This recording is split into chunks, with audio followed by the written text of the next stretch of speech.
साक्षात् परमेष्ठी तस्मै श्री गुरुवे नमः।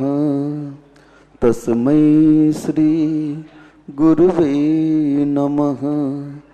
तस्मै श्री गुरुवे नमः। प्रातः स्मरणी संत शिरोमणि आचार्य भगवान श्री विद्यासागर जी महामुनिराज की जय हो। निर्यापक श्रमण मुनि पुंगव श्री सुधा सागर जी महाराज की जय हो। परम पूज्य वीर सागर महाराज से लेकर सहज सागर जी महाराज की जय हो। श्री महासागर जी महाराज की, श्री निष्कंप सागर जी महाराज की, मुनि संघ की जय। ध्यान मूलम गुरुर मूर्ति, पाद मूलम पूजा मूलम गुरुर पदम। ध्यान में किसको लाएं तो बोलते गुरु की मूर्ति को लाओ। पूजा किसकी करें?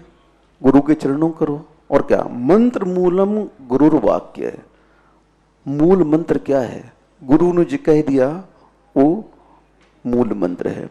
और मोक्ष मूलम गुरु कृपा।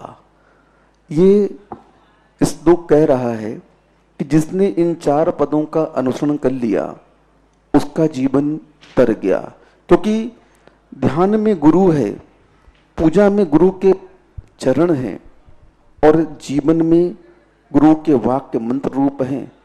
और जिसके जीवन में गुरु कृपा है तो उसका कोई भी बाल बांका कर ही नहीं सकता है। क्योंकि संसार में गुरु कृपा के अलावा कोई भी आशीर्वाद काम नहीं करता। सबसे बड़ा आशीर्वाद अगर कोई है तो गुरु महाराज का। जितने भी हम आज दर्शन देखते हैं सभी दर्शनों में गुरु का महत्व बताया गया है। कोई भी ऐसा जीव नहीं है संसार का जो बिना गुरु के ज्ञान प्राप्त कर ले, चाहे लौकिक ज्ञान हो और चाहे पारलौकिक ज्ञान हो। दोनों ज्ञानों को प्राप्त करने में गुरु की उपस्थिति जीवन में आवश्यक है। स्वयं रामचंद्र जी ने इस बात को, जो भगवान का अवतार लेकर के आए, जो भगवान रूप लेकर के इस मनुष्य पर्याय में आए, उन्होंने भी अपने जीवन में गुरु बनाया। क्योंकि वो भी जानते हैं कि संसार की शिक्षा और परमार्थ की शिक्षा अगर कोई दे सकता है तो गुरु ही दे सकता है। कई दार्शनिकों ने दोहे तक लिख दिए, गुरु गोविंद दो खड़े काके लागू पाए, बलिहारी गुरु आपकी गोविंद दियो बनाए। बताए नहीं, आचार्य श्री इस दोहे को थोड़ा सुधार कर दिया गुरु जी ने, गोविंद दियो बनाए। यानी भगवान बनाने वाला कौन है? गुरु महाराज हैं। क्योंकि आगे जो कोई भी भगवान बनेगा वह गुरु कृपा से ही बनेगा। सिद्धांत ग्रंथों में एक बात आती है, जब यह जीव सम्यक दर्शन के अभिमुख होता है तो 5 लब्धियां उसके साथ घटित होती हैं जीवन में। तो वह देशना लब्धि के बल पर अपने उस मिथ्यात्व के टुकड़े करके सम्यक को प्राप्त करता है। देशना लब्धि अगर गुरु की जो वचन है वो नहीं मिले तो कभी भी यह जीव आगे की लब्धियों को प्राप्त नहीं कर सकता है।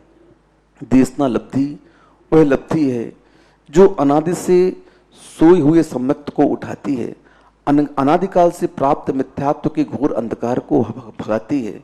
और उस देशना लब्धि के बल पर ही यह जीव उस सम्यक्त की उपलब्धि करता है। हम जैसे जीवों का कल्याण गुरु कृपा से हुआ है। हम लोगों का जीवन जो था ना पूर्व का, बहुत ही अंधकारमय था, बहुत ही अंधकारमय था।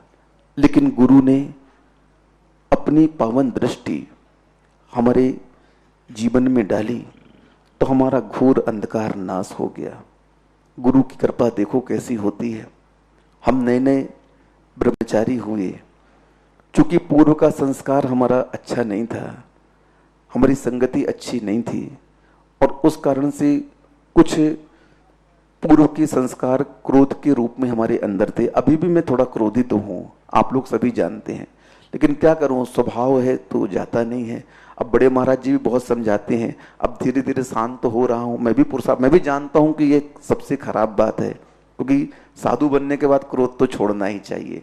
फिर भी बड़े महाराज जी कृपा से, आचार्य की कृपा से मैं बहुत शांत हो रहा हूँ।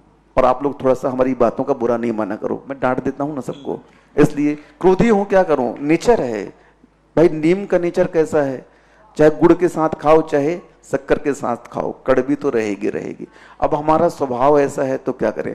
फिर भी मैं कोशिश करता हूँ, चूंकि कम पढ़ा लिखा हूं ना, इसलिए पूरी तरह से अमल नहीं कर पाता हूँ, फिर भी पुरुषार्थ करता हूँ इस कसाय को शांत करूं।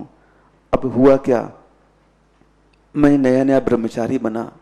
सन 2001 में हमारी ड्रेस चेंज हुई, हमें सफेद वस्त्र दिए गए गुरु कृपा से।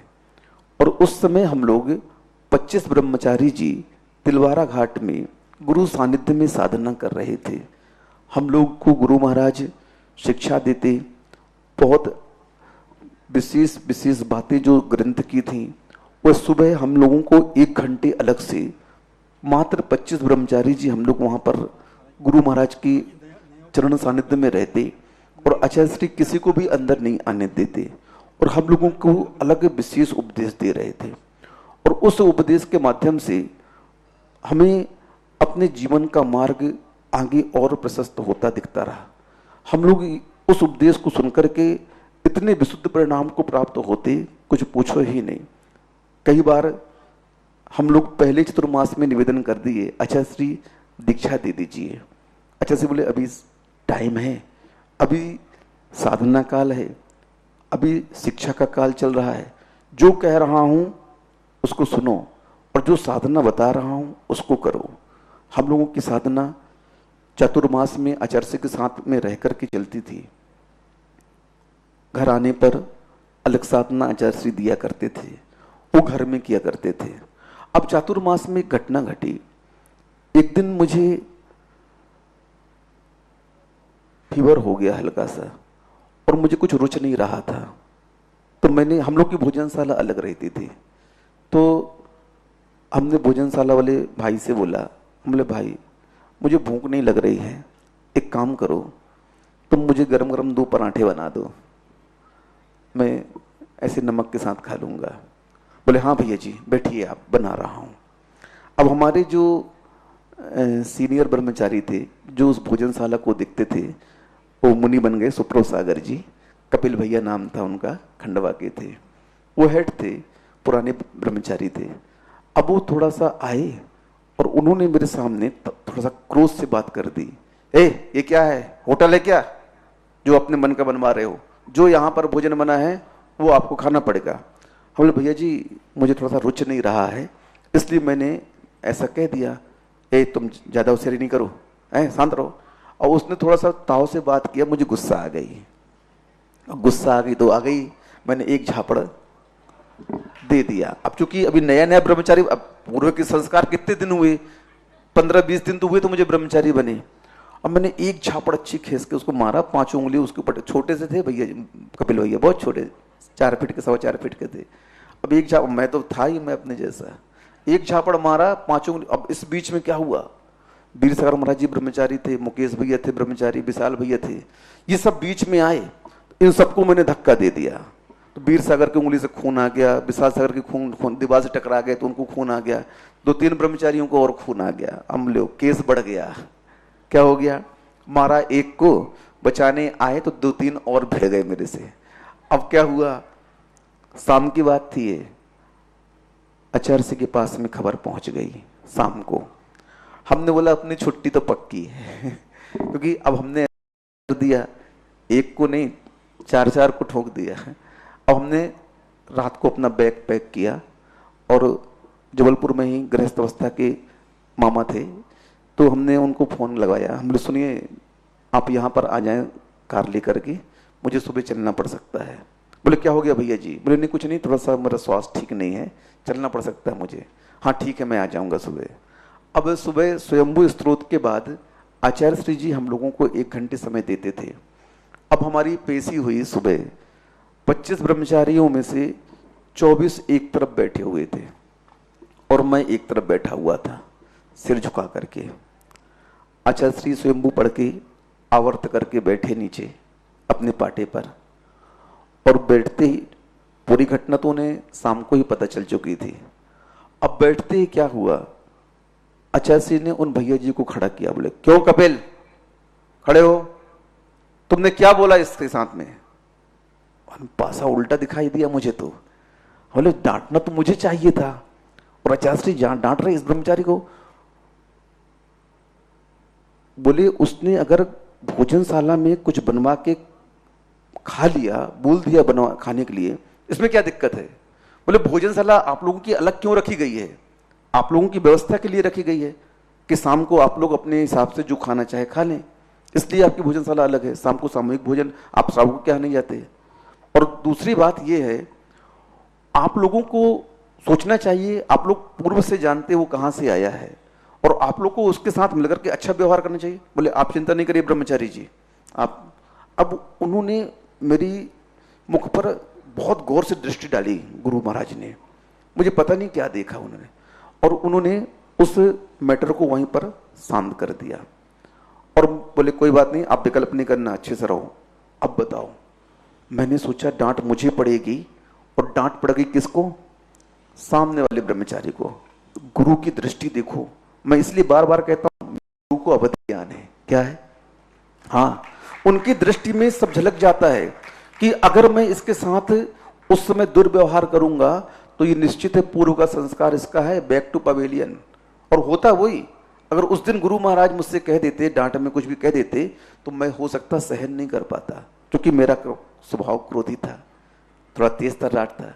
लेकिन गुरु महाराज सब जानते हैं, उनकी दृष्टि में, उनके ज्ञान में सब झलकता है, तो कभी भी इस जीव का कल्याण होने वाला नहीं है। दीक्षा दिवस के अवसर पर प्रत्येक जीव को यह भावना करनी चाहिए कि मुझे भी आगे जाकर के दीक्षा लेनी है। लो या न लो इससे मतलब नहीं, लेकिन भावना क्या करनी है आप लोगों को कि हमें भी आगे जाकर के क्या लेना है? दीक्षा लेना है। तो हम सभी आज इस दीक्षा दिवस पर ये संकल्प लें और साथ ही ये भावना करें कि हमारे गुरु महाराज का स्वास्थ्य हमेशा अच्छा रहे, दीर्घ आयु हो और चिरकाल तक जिन धर्म की प्रभावना करे और हम लोगों का मार्ग उस मोक्ष मार्ग की ओर आगे बढ़ाएं। इन्हीं भावना के साथ में गुरु की आंखें बोलती फिर मुख की क्या बात, धन्य उसी का माथ है जिन पर गुरु का हाथ। संत श्रोमणी आचार्य भगवान श्री विद्यासागर जी महामुनि राज की जय। परम पूज्य निर्यापक श्रवण मुनि श्री सुधा सागर जी महाराज की जय। परम पूज्य वीर सागर जी, आगम सागर जी सहित सहज सागर तक सभी महामुनि राजों की जय। आज के दीक्षा दिवस महा महोत्सव की जय श्री ओम नमः सिद्धेभ्य, जय श्री ओम नमः सिद्धेभ्य। पंच परमेष्टि भगवान की, आचार्य श्री गुरुवर कुंद कुंद महाराज की, आचार्य श्री गुरुवर विद्यासागर महाराज की जय। परम पूज्य मुनिवर श्री सुधा सागर जी महाराज की जय।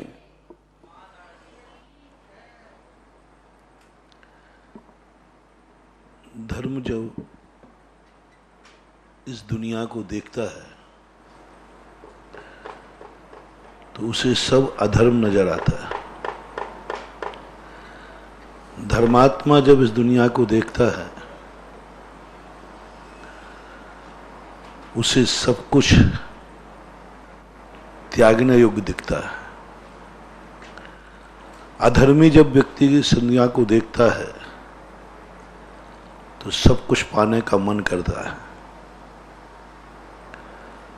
उसको दुनिया में सब कुछ अच्छा दिखता है, सब कुछ अच्छा दिखता है। जब इस दुनिया में व्यक्ति देखता है कि सब कुछ अच्छा ही अच्छा है तो समझ लेना अभी मोक्ष बहुत दूर है। और जब ऐसा महसूस हो कि दुनिया में सब कुछ बुरा ही बुरा है, सब कुछ शब्द पर थोड़ा जोर देना, सब कुछ बुरा ही बुरा है, समझ लेना मोक्ष होने वाला है, क्योंकि धर्म और धर्मात्मा उन अच्छाइयों से भी ऊपर उठते हैं जिन्हें दुनिया अच्छा मानती है। धर्म और धर्मात्मा वहां तक दृष्टि ले जाते हैं, सारी दुनिया जिसके लिए पाने के लिए पूरी जिंदगी लगाती है। अच्छाइयां भी जब बुराई दिखने लग जाते हैं तब दीक्षा होती है। अच्छाइयां कोई हमारे आत्मा का स्वभाव नहीं है। अच्छाइयां तो सभ्यता है, नैतिकता है, व्यवहारिकता है, कुशलता है, धर्म नहीं। इसलिए हम विगत दिनों से चर्चा कर रहे हैं कि भगवान कौन, कारण परमात्मा और कार्य परमात्मा। कार्य परमात्मा तो अपन चर्चा कर चुके, और करेंगे। इसको सब कुछ भी नहीं, वो किसी को जानना ही नहीं चाहता, किसी को नहीं जानना चाहता, ना भगवान को जानना चाहता, ना किसी धर्म को जानना चाहता। वो तो सारी दुनिया को देख देख कर थक चुका है। भगवान की शरण में जा जाकर के भी थक गया। संसार के सुख वैभव सारी ऊंचाइयों को पापा करके थक गया। मात्र अब एक विश्राम, कुछ नहीं करने वाली नीति, आत्मस्थ हो जाता है, स्थित प्रज्ञ हो जाता है। उसकी चर्चा अपन कर रहे हैं, फिर करेंगे। आज कारण परमात्मा की चर्चा है। आज जब कोई व्यक्ति भगवान बनने के अभिमुख होता है, उसकी दृष्टि में ऐसी परिणति बन जाती है कि सारे पुण्य का वैभव तुच्छ नजर आने लग जाता है। पाप नहीं, कल भी मैंने कहा था, जब तक संसार के अशुभ कर्मों से हम घबरा रहे हैं तब तक हमारी दीक्षा नहीं हो सकती, जब तक हम जैन धर्म में प्रवेश नहीं कर सकते। जैन दर्शन अशुभ से ऊपर नहीं उठाता, अशुभ से तो बचाता है और शुभ से ऊपर उठाता है। शुभ से बचाता नहीं है, अशुभ से तो बचाया जाता है। शुभ से बचाया नहीं जाता, शुभ से ऊपर उठाया जाता है। तुम शुभ से बचो मत, शुभ से ऊपर उठो और उस ऊपर दशा जाकर के देखो तुम कितना बड़ा आनंद है। पारसनाथ भगवान आज अशुभ को ठुकरा करके मोक्ष नहीं गए, शुभ को ठुकरा के मोक्ष गए, भगवान को ठुकरा के मोक्ष गए, धर्म को ठुकरा के मोक्ष गए। जिन जिन क्रियाओं को अपन धर्म मानते हैं उन सब को ठुकरा दिया। पुण्य सामने वैभव पड़ा था, तीर्थंकर थे, तीर्थंकर थे, क्या कमी थी? गरीबी से घबरा करके नहीं भागे वो, जो कल मैंने कहा था, अमीरी से घबरा गए। उनके कोई अशुभ कर्म के उदय नहीं थे। जो मुनि दीक्षा ले ली, शुभ कर्म से घबरा गए। सामने पुण्य का रेला आ रहा था, पुण्य का रेला आ रहा था। आप लोगों की गृहस्थी में पुण्य का रेला दो प्रकार का होता है। जब धन का रेला आता है तब, या तुम जब गृहस्थी में प्रवेश करते हो, विवाह होता है तब। ये दो आपकी जिंदगी के बहुत बड़े महत्वपूर्ण प्रसंग होते हैं। उधर सामने से धन तो उनके पास अपरंपार था ही। राजा अश्वसेन बहुत बड़े राजा हुए, बनारस के राजा थे। लेकिन जब उन्होंने देखा कि प्रभावती आदि अनेक अप्सरा कन्याएं उनके पुण्य के परिपाक से प्राप्त आ रहे। प्रभावती कन्या एक पूरे राज्य की एक बहुत बड़ी सुंदर कन्या थी। अश्वसेन ने, बामा देवी ने उसको पसंद किया, सारे जोशियों ने पसंद किया। पारसनाथ ने जब देखा मेरा चरम पुण्य का उदय आ रहा है, क्योंकि प्रभावती जिसे स्वीकार करे समझ लेना वो बहुत बहुत पुण्य लेकर आया, बहुत विदुषी कन्या थी। ना जाने कितने राजाओं ने उसके ऊपर पाने के लिए युद्ध किए, अपहरण करने की प्लानिंग हुई, लेकिन उसने किसी को स्वीकार नहीं किया। मात्र एक पारसनाथ के लिए चयनित हुई। पारसनाथ इस पुण्य से घबरा गए और ऐसे घबराए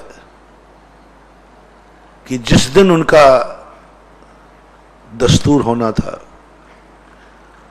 उसी दिन उन्होंने वैराग्य भावना भा करके केशलोंच शुरू करने की बात बना ली। यानी पुण्य को किस तरीके से ठुकराया जाता है, क्योंकि जब भी कोई परवस्तु तुम्हें ग्रहण करने में आती है बिना पुण्य के नहीं होगी। जब जब जितने महान आदमी दीक्षाएं लेते हैं सब पुण्य के हरे भरे परिवार, हरे भरे धन दौलत सबको छोड़कर लेते हैं। इसलिए कल मैंने कहा था कि जिनको दीक्षा लेने का मन हो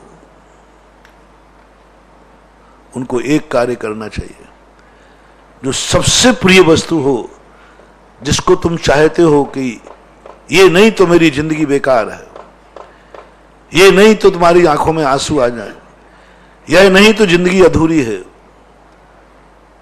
यह नहीं तो जिंदगी कुछ भी नहीं है। ऐसी एक वस्तु हर व्यक्ति के जीवन में होती है। हर व्यक्ति अपने जीवन की एक ऐसी महत्वपूर्ण वस्तु को रखता है जिसके बिना वह व्यक्ति अपने आप को पूर्ण अपूर्ण समझता है और उसके बिना वो सुसाइड करने का भाव भी कर लेता है, मरने को तैयार, रोने को तैयार, सब कुछ, भोजन पानी छोड़ देता है। ऐसा कोई दुनिया में व्यक्ति नहीं है जिसकी कोई ऐसी प्रिय वस्तु नहीं हो जिसके अभाव में तुम रो पड़ो। जिसके अभाव में आप लोगों की तो बहुत सारी वस्तुएं हैं जिनके अभाव में तुम रो पड़ोगे। जो बड़े आदमी होते उनकी ज्यादा वस्तुएं नहीं होती, आप लोगों की तो बहुत सारी वस्तुएं। आपका तो अभी कोई पेंसिल ही छीन ले तो बच्चे जैसे चिल्ला पड़ोगे। आप तो बहुत बहुत कितनी वस्तुएं हैं जो आपके छिन जाएं तो आप रोते हुए मिलोगे। एक पेंसिल ही यदि आप लिख रहा है कोई छीन लेवे ना तो अभी हाल रो पड़ो, बच्चे हो ना। लेकिन जो तुम्हारे उनमें भी सबसे जो प्रिय वस्तु हो, कल के उपदेश से और आज के विचारों से आपको एक साधना करना है, उसको एक एक मिनट के लिए छोड़ना है। वो कुछ भी वस्तु हो सकती है, वस्तु का मैंने बिल्कुल कह दिया था।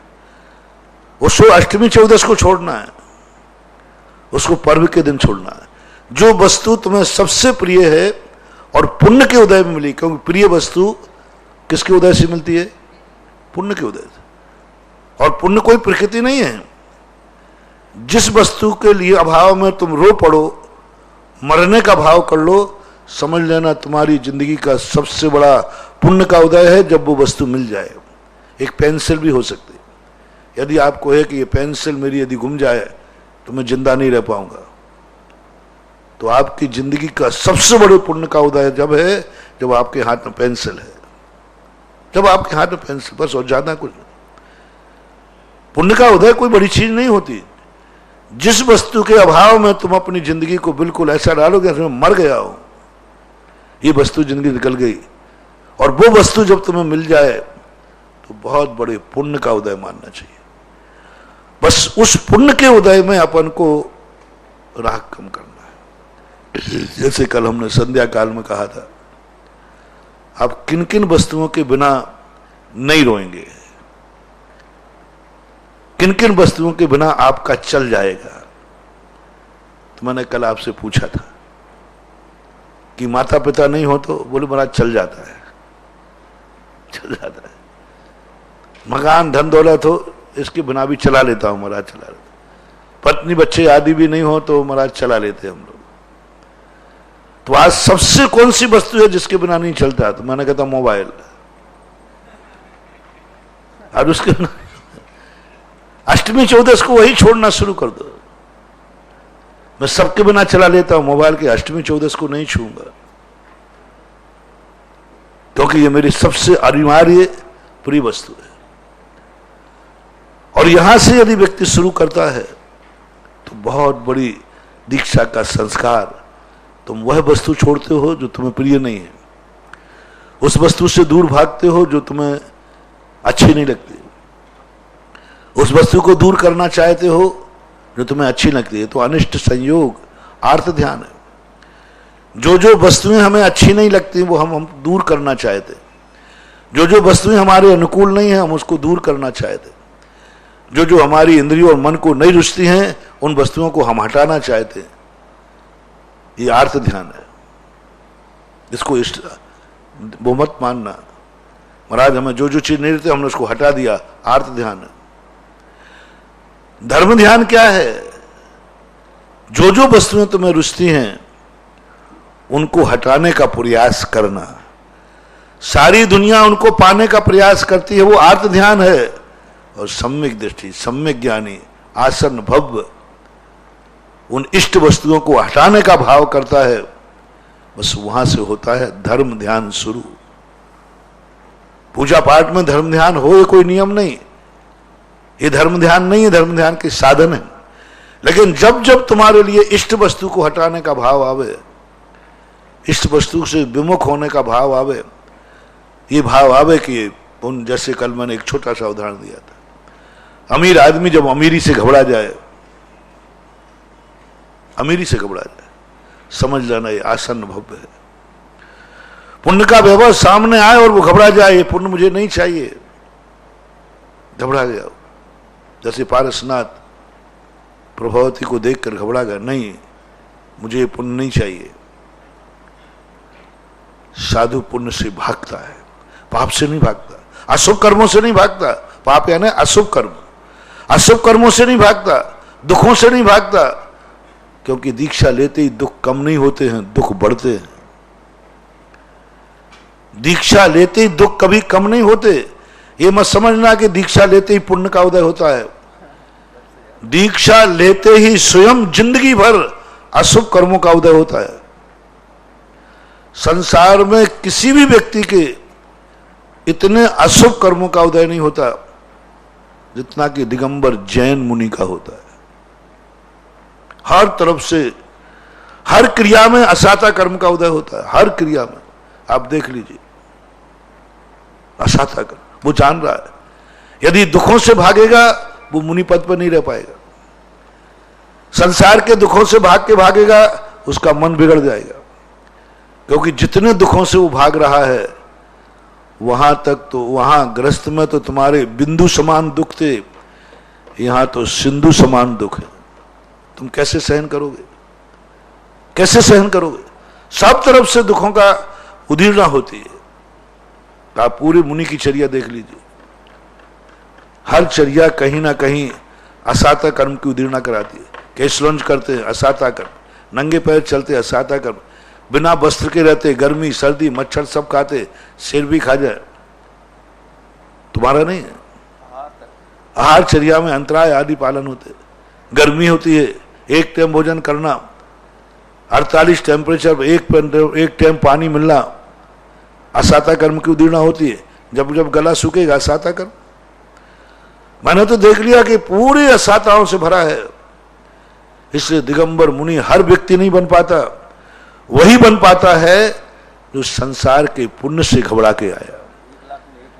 जो संसार के दुखों से भागता है वो मुनि बनने के बाद भ्रष्ट हो जाता है, पतित हो जाता है, उन्मार्गी हो जाता है, छोड़ देता है, क्योंकि वो दुखों से घबरा के भागा है। और जो पुण्य से घबरा के भागेगा वो दुख से कभी च्युत नहीं होता, उपसर परिसरों से च्युत नहीं होता। पारसनाथ पुण्य से उड़ा के भागे थे, और आज पारसनाथ कितने संकट आए, संकट पर संकट आए, लेकिन कभी वो घबराए नहीं। और पुण्य क्या है? पर वस्तु को ग्रहण करना, पर वस्तु को अपने अधीन करना, और एक पुण्य और एक दिन मैंने प्रवचन दिया था, परघात प्रकृति एक पुण्य प्रकृति है। परघात प्रकृति एक बहुत बड़ी पुण्य प्रकृति है। और दिगंबर मुनि के लिए सबसे कहा जाता है, तुम सबसे पहले पुण्य का त्याग करो। कौन सा? परघात का। परघात नहीं करोगे, अहिंसा महाव्रत। सबसे पहले कहा परघात का त्याग, बाद में सोचना झूठ मूठ आदि सब बाद में त्याग। पहले ये बताओ परघात का त्याग। परघात पुण्य प्रकृति है, ये पुण्य तुम छोड़ सकोगे? तुम्हारा पुण्य है कि तुम किसी का भी घात कर सकते हो। पुण्य का घात, परघात का त्याग करो। पहला मुनि सबसे पहले नियम लेता है, आज के बाद मैं परघात प्रकृति का उपभोग नहीं करूंगा। किसी जीव को नहीं मारना, बचाने का भाव आना, पुण्य को ठुकराना है। किसी भी जीव को बचा रहा है व्यक्ति, कोई साधु, तो पुण्य को ठुकरा रहा है। उसको तो मारने का पुण्य था और वो बचा रहा है। पैर से कुचलना पुण्य है, प्राण ले लेना पुण्य है, ये पुण्य प्रकृति है। और साधु सबसे पहले कहता नहीं, मैं ऐसे पुण्य का उपभोग नहीं करूंगा, त्याग करता। और अभी तुम्हें महासागर महाराज ने सबको सुना दिया। इन्होंने और पुण्य त्यागे नहीं, पता नहीं। इनका सबसे बड़ा पुण्य था, इतना पुण्य था, किसी को भी ठोक पीट देना। ये बड़ा पुण्य था। ये ठोकने पीटने का पुण्य हर व्यक्ति के पास नहीं होता। ठुकने पिटने का तो होता है, और ठुकना पिटना पाप है और ठोकना पीटना पुण्य है। ठुकना पिटना क्या है? पाप है, शुभ कर्म का उदय। और ठोकना पीटना पुण्य कर्म का उदय। और ये इनका बहुत बड़ा पुण्य का उदय था। जिस चाय को ठोक दिया होता, वो ब्रह्मचारी को ठोक दिया। और ठोकना पीटना, गुंडागिर्दी, ये पाप कर्म के उदय से नहीं होती, पुण्य कर्म के उदय से होती है। पुण्य कर्म के उदय से होती है, क्योंकि ठोकने का दम वही रखेगा जिसके शरीर में बल होगा, और बल सब पुण्य के उदय से। परघात प्रकृति है, किसी को थप्पड़ मारना पुण्य कर्म का उदय। किसी के प्रति आंखें दिखाना पुण्य कर्म का उदय। ये सब पुण्य कर्म का उदय होता है। और जैन दर्शन कहता है, बस इसी पुण्य को तुम्हें त्यागना है। दुनिया ने तो धन दौलत छोड़े, परिवार छोड़ा, सुख छोड़े, लेकिन महासागर का सबसे बड़ा त्याग है, इनने गुंडागर्दी छोड़ी, परघात प्रकृति छोड़ी। बहुत कठिन होता है परघात प्रकृति। इन्होंने जैसे थप्पड़ की बात कही, एक बार मेरे साथ भी ऐसे घटा। मैंने मारा नहीं था, एक बार कोई प्रसंग था, मैं सारी चीजें नहीं बताऊंगा, नाम भी तो नाम बता दिया। मैं तो आचार्य सिंह की बहुत ज्यादा स्वास्थ्य खराब था, मैं ड्यूटी पर था। एक महाराज कहते मैं तो अंदर जाऊंगा। मैंने कहा नहीं, अंदर नहीं जाओगे, आप अंदर नहीं जाओगे अभी आचार्य सिंह। तो वो कहते आचार्य सिंह तुम्हारे ही गुरु नहीं, मेरे भी हैं। मैंने कहा भाई देख, मान जा। बोलता मैं जाऊंगा। तो मैंने कहा एक दूंगा। दिया नहीं था, इन्होंने तो दे डाला। उस समय महसूस हुआ। तो आचार्य सिंह पास बात पहुंच गई। तो आचार्य सिंह कहते क्यों, किसको दे रहा था? मैंने कहा दिया नहीं। बोले यही पुण्य का त्याग करना है। इतना बल है तुझमें, इतना ताकत है, इस बल का त्याग करना ही वास्तविक दीक्षा होती है। ऐसा परिणाम आ जाए कि आज के बाद मैं किसी को कभी भी, मैं अपने एक पुण्य, मुनि महाराज का सबसे बड़ा जैन दर्शन के मुनि का, और कहीं परिणाम बिगड़ जाए तो कोई बात नहीं, संभल जाएगा। और कहीं बात बिगड़ जाए तो बात बन जाएगी, लेकिन किसी के प्रति दुख देने का भाव, मारने का भाव, इस पुण्य को सबसे पहले जीतना है। जो व्यक्ति के मन में यह भाव आ गया कि आज के बाद मैं किसी को अपने पुण्य कर्म का उदय का आएगा, परघात का, मारने का निमित्त आएगा, मैं पीट सकता हूं, मैं जीत सकता हूं, उसको अपने पैर की जूती बना सकता हूं, लेकिन मैं नहीं बनाऊंगा। मैं परघात नाम के पुण्य प्रकृति का त्याग करता हूं। यह त्याग कर लिया, सारे दुनिया के जितने अपराध हैं उनको एक तराजू पर रख देना और परघात नाम के संसार के जितने पुण्य के उदय हैं उनको एक तरफ पर रख देना और परघात प्रकृति के अशुभ को, अनिष्ट को एक तराजू पर रख देना। सबसे ज्यादा अनर्थ करता है परघात नाम की प्रकृति, सबसे अनर्थ करता। देखो ना, 2 पराठों ने 10-15 को निपटा दिया। एक को निपटाया तो निपटाया, बचाने वालों को भी। कौन सी प्रकृति थी? पाप प्रकृति नहीं, ये परघात पुण्य प्रकृति थी। और वो पुण्य प्रकृति जब सामने आ जाती है साधु को, सबसे बड़ी, बहुत कठिन है। पुण्य की प्रकृति सामने आती है, पुण्य जब सामने दिखता है तो अच्छे अच्छे लोगों को पुण्य को भोगने का भाव आता है, पुण्य को ग्रहण करने का भाव आता है। पुण्य से कोई भागना नहीं चाहता, पुण्य को तो चाहते हैं सब लोग, मेरी जिंदगी में ऐसा पुण्य बना रहे। और महावीर स्वामी कहते हैं नहीं, धर्म क्या है, अधर्म क्या है? पिट करके आओ तो धर्म है और पीट के आओ तो अधर्म है। और संसार क्या कह रहा है? पिट करके आओ तो पाप कर्म का उदय है और पीट के आओ तो पुण्य कर्म का उदय है। दोनों में कितना अंतर आ रहा है? जो मैंने प्रारंभ में कहा था, पिट करके आओगे तुम्हारे पाप कर्म का उदय, पीट के आओगे तो पुण्य कर्म का उदय। और धर्म कहता है पिट करके आओगे तो कोई बात नहीं, पीट के आओगे तो धर्म से बहिष्कृत हो जाओगे। मर के आओगे, मर भी जाओगे तो तुम्हारा धर्म नहीं छूटेगा, लेकिन तुम मारने का भाव भी कर लोगे तो खत्म हो जाएगा। मारने का भाव भी कर लोगे, थोड़ा सा भाव आया, कुछ नहीं आया तो मुनिव्रत गिर जाएगा। और कोई तुम्हें मार भी देगा, प्राण भी लेगा तो कोई बात नहीं, मुनि पद पे कोई फर्क नहीं पड़ना। मरना, पिटना, शरीर की बोटी बोटी होना, अग्नि में जलना, घानी में पिलना, ये सर्वोत्कृष्ट धर्मात्मा की निशानी है। घानी में पिल गए, अग्नि में जल गए, सिगड़ी जल गई।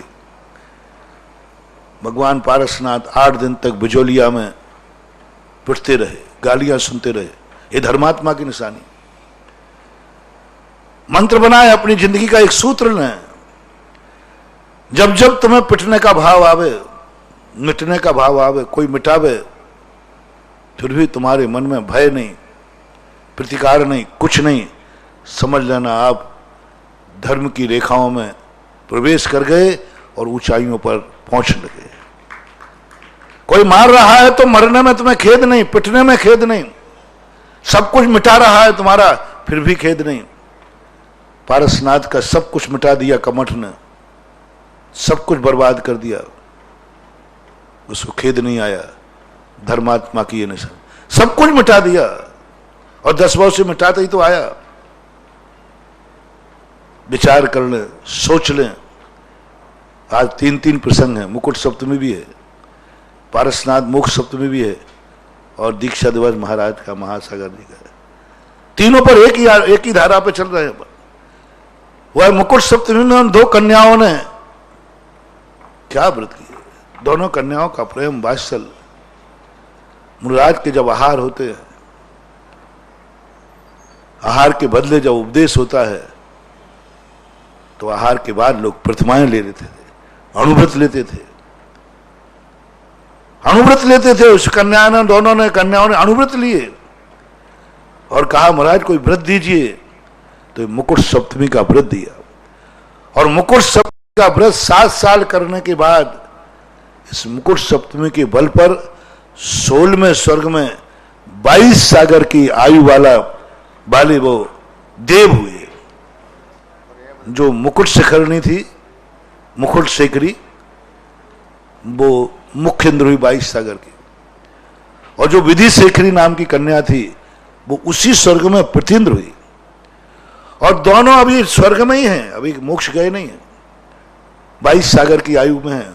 22 सागर की आयु बहुत बड़ी होती है, और वहां से आके दोनों मुनि बनेंगे और मोक्ष जाएंगे। देखो कितना बड़ा उनका, गुरु महाराज के आने पर पुण्य नहीं चाहा, पुण्य का त्याग चाहा। पुण्य के वैभव को नहीं मांगा, उन्होंने पुण्य का त्याग किया। महाराज जो कुछ मेरे पास है इस पुण्य को भी मैं कम करना चाहते हूं। पुण्य को कम करने का भाव आया, पुण्य बढ़ाने का नहीं। दुनिया संसारी प्राणी जब भी कोई धर्म क्रिया करता है तो पुण्य का वैभव बढ़ाना चाहता है, और सम्यक दृष्टि कहता है जो है इसमें भी मुझे कम करना है। पारसनाथ के जीव का भी यही है, अपन सबको भी एक ही बात देखना है, अपने पुण्य को अपन कितना ठुकरा पाए। जब जब तुम्हें पुण्य की उपेक्षा करने का भाव आवे तब तक तुम धर्म के निकट पाओगे। पिट जाना हे धर्मात्माओं, पीटना नहीं। मर जाना, कभी मरने का भाव नहीं करना। ऐसे कभी चिंतन करो कि हे भगवान, यदि मेरे प्राण भी निकले तो निकल जाएं, लेकिन किसी जीव को मारने का भाव नहीं करे। मैं जलूं तो जल के भस्म हो जाऊं, किसी को जलाने का भाव नहीं आऊं। मेरी निंदा होवे तो हो जाए, लेकिन मैं कभी किसी की निंदा नहीं करूंगा। मेरी लोग बुराई करें तो करें, मैं कभी किसी की बुराई नहीं करूंगा। लोग मुझे बुरी दृष्टि से देखें तो देखें, मैं किसी को बुरी नजर से नहीं देखूंगा।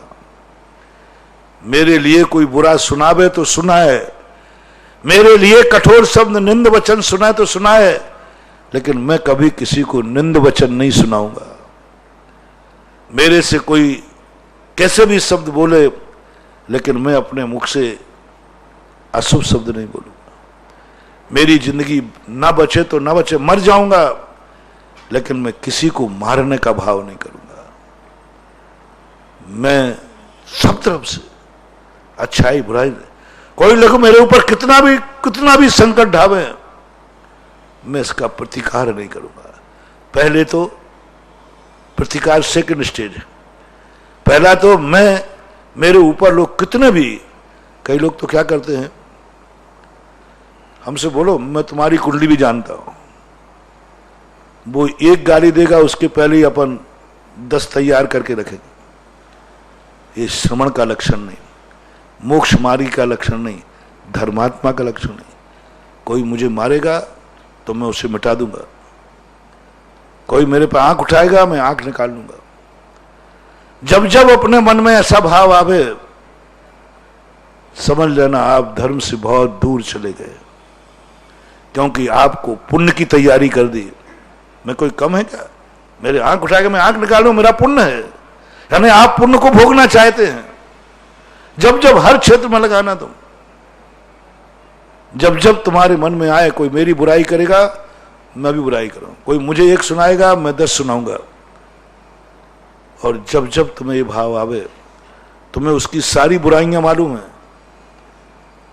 और कौन आरोप लगा रहा है तुम्हारे ऊपर, कौन गालियां दे रहा है, स्वयं अपराधी है, स्वयं देशी है। 100 दुर्गुण जिसमें भरे पड़े हैं, जिसका खुद का मकान कांच का है, उसने तुम्हें पत्थर मारने का भाव किया है।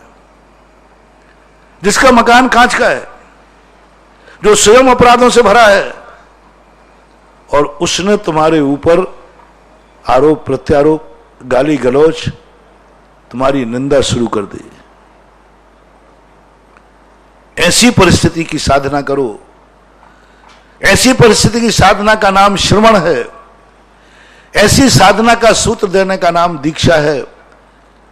फिर भी, और उसकी मुझे सब कुछ मालूम है, लेकिन मैं निंदा नहीं करूंगा। वो मेरी करेगा, पक्का है, 100% करेगा। भगवान कोई मेरी 100 निंदाएं करे, बस एक आशीर्वाद दे दो, मेरे मुख से उसकी निंदा ना निकले। वो 100 गालियां दे, मेरे मुख से एक गाली ना दे, वो मार मार कर मेरे प्राण ले ले तो भी मुझे मारने का भाव ना आवे, प्राण ले ले तो भी मारने का भाव ना आवे, कोई मुझे धक्का देके गिरा देवे तो भी मुझे धक्का देने का भाव नहीं आवे। ऐसी परिणति, जब जब ऐसी परिणति आए, समझ लेना तुमने पुण्य को ठुकरा दिया, पुण्य को ठुकरा, परघात को ठुकरा दिया तुमने। और दूसरी साधना बहुत आगे की है, जो पारस प्रभु जैसे करते हैं कि मुझे प्रतिकार का भाव भी नहीं आवे, सुरक्षा का भाव भी नहीं आवे, ये भाव नहीं आवे कि अब तो इसको गाली देना बंद करना चाहिए। कैसे करूं बंद? नहीं, मैं किसी भी पाप कर्म के उदय को रोकूंगा नहीं। सारांश समझे? समय हो गया। पुण्य कर्म के उदय को भोगूंगा नहीं और पाप कर्म के उदय को रोकूंगा नहीं, बस इसी का नाम है मोक्ष मार्ग। पाप कर्म को मैंने पहले किया, किसी अशुभ कर्म को मैं रोकूंगा नहीं। मेरे जितने अशुभ कर्म के उदय आएंगे, कुछ भी आ सकते, अशुभ कर्म को कभी रोकूंगा नहीं और पुण्य कर्म के उदय को कभी भोगूंगा नहीं। ये एक मंत्र ऐसा बना के तुम्हें दिया जिसके माध्यम से तुम समझ जाओगे कि जैन धर्म क्या है। दुनिया में कहीं ये मंत्र नहीं मिलेगा, दुनिया में कहीं नहीं है। सब जगह ये कहा पुण्य का उदय भोगो, पाप के उदय, पाप अशुभ कर्म के उदय से बचो। और अपनी जिंदगी में यही आदत अपनी पड़ी है। अपन लोग सब हैं, अशुभ कर्म के उदय आते हैं तो अपन प्रतिकार करते, कैसे छुटकारा पाऊं, कैसे अशुभ, मेरा अशुभ होने वाला है, मेरा अशुभ आ गया। अपन सब में भी शामिल करना, अपन सब अशुभ से बचने का प्रयास करते हैं। मेरे कर्म में अशुभ का, मेरी कोई बुराई नहीं करे, मेरी कोई निंदा नहीं करे, मुझे कोई गाली नहीं दे, मैं कभी बीमार नहीं हूं, मेरी सारी परेशानी दूर हो, ये भाव निरंतर चलता रहता है। यही हमें धर्म से कमजोर बना रहा है, धर्म से शिथिल कर रहा है। और जिस दिन हमारे परिणाम ये आ जाएं कि आज के बाद मैं नियम लेता हूं कि मैं कभी ये भाव नहीं करूंगा, मेरे अशुभ कर्म टल जाएं, ये बुराई करने वाली मेरी बुराई बंद हो जाए, मेरा अनिष्ट होना से टल जाए, मैं मरने से बच जाऊं। देखो एक हानि में पेल रहा है, कुछ नहीं, शांत। और जब जब अपन को मारने की पूरी ताकत है, मिटा सकते हैं पारसनाथ। एक टेढ़ी दृष्टि से देखना था, कमट किलित हो जाता। लेकिन पारसनाथ तो महामुनि थे ना, पारसनाथ का तो एक वैभव था, वो अपने आप में उनका नहीं, मैं पुण्य का उपयोग नहीं करूंगा। सबसे ज्यादा परघात प्रकृति की अनुभाग शक्ति तीर्थंकर के पास होती है, सबसे ज्यादा परघात, नारकियों के भी नहीं इतना, सबसे ज्यादा परघात प्रकृति होती है। 3 लोग को डमरू के समान घुमा सके, सबसे ज्यादा परघात। और तीर्थंकर पारसवीर ने कहा, मैं सबसे पहले इसी पुण्य प्रकृति का त्याग करता हूं, इस पुण्य प्रकृति के फल को नहीं भोगेंगे। तो आज अपन सभी चीजों पर विचार करते हुए यही समझते हैं कि अपन उन पुण्य प्रकृतियों को पढ़ें जिनसे दूसरों का नाश होता है, ऐसी चीजों से बचे। तो पारसनाथ निर्माण महोत्सव, दीक्षा दिवस, मुकुट सप्तमी, सभी का सारांश यही है, महावीर। और सब यदि यही होगा, आज सब लोगों ने मुकुट सप्तमी की बात कही ना, तो ये मुकुट सप्तमी वस्तुतः सब लोग मुकुट सप्तमी मानते हैं। जब मैंने इसका मंत्र देखा तो ऋषभदेव का नाम था उसमें, पारसनाथ का नाम नहीं है मुकुट सप्तमी में। मुकुट सप्तमी में पारसनाथ की माला नहीं है। मोक्ष सप्तमी बिल्कुल भिन्न चीज है। मोक्ष सप्तमी में पारसनाथ की जाप दी जाती है, लेकिन मुकुट सप्तमी में ऋषभदेव की नाम ली जाती है। मुकुट सप्तमी जब थी जब पारसनाथ थे ही नहीं, पारसनाथ यहां अवतरित ही नहीं हुए थे, उस समय की मुकुट सप्तमी है। इसलिए मुकुट सप्तमी में ऋषभदेव भगवान का ओम ह्रीम क्लीम श्रीम श्री पार्श जिनेन्द्र ऋषभ जिनेन्द्राय, ऋषभदेव जिनेन्द्राय नमः, ऐसे अपन ने जाप दिया था ना। इसलिए मैंने आज एक पूरी माला कराई कि आप कम से कम ये समझ सके मुकुट सप्तमी। और मुकुट सप्तमी महानुभाव उन कन्याओं ने तो की थी।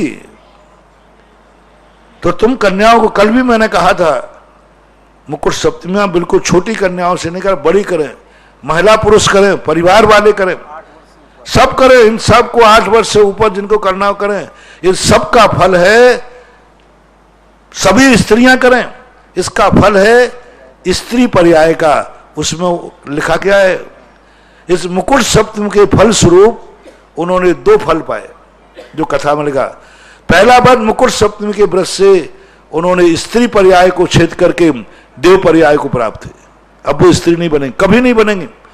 मुकुट सप्तमी के बाद ऐसा 16वें स्वर का आया हुआ जीव स्त्री बन सकता है, स्त्री बन सकता है, स्त्री पर्याय में जन्म ले सकता है। लेकिन ये दोनों कन्याओं ने मुकुट सप्तमी व्रत किया था, अब वे कभी स्त्री नहीं बनेंगे, ऐसा पुरुष पर्याय प्राप्त कर लिए।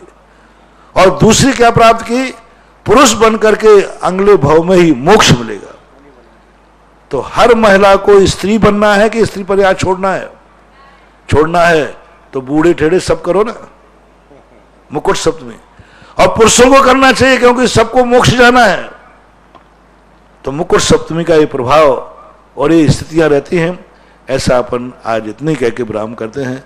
बहुत अच्छा, भली अपन मंदिरों में नहीं जा पाए, सबने घर बैठ करके निर्माण लाडू, और सबसे बड़े लाखों करोड़ों रुपए में कई बार लाडू चढ़े हैं।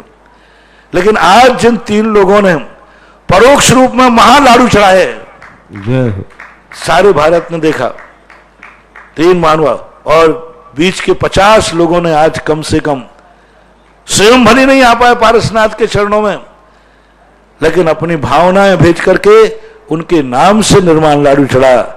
ये कृत से भी, कृत में तो व्यक्ति भाव बना लेता है निमित्त को देख करके, कृत में तो परिणाम बन जाते हैं, लेकिन कारित करवाना, अपने लाडू को कारित करवाना, यानी तुम नहीं आ पाए, तुम्हारे द्वारा चढ़ाया गया, तुम्हारे कहने पर दूसरे लोगों ने चढ़ाया। तो ये कारित का आज का लाडू महोत्सव बहुत बहुत अच्छा रहा सबके लिए। बहुत इस लाडू महोत्सव को, अपने जीवन को कुछ प्रैक्टिकल रूप बनाया। महावीर भगवान की जय। परम पूज्य निर्यापक श्रमण मुनि पुंगव श्री सुधासागर जी महाराज की जय। समस्त मुनि संघ की जय।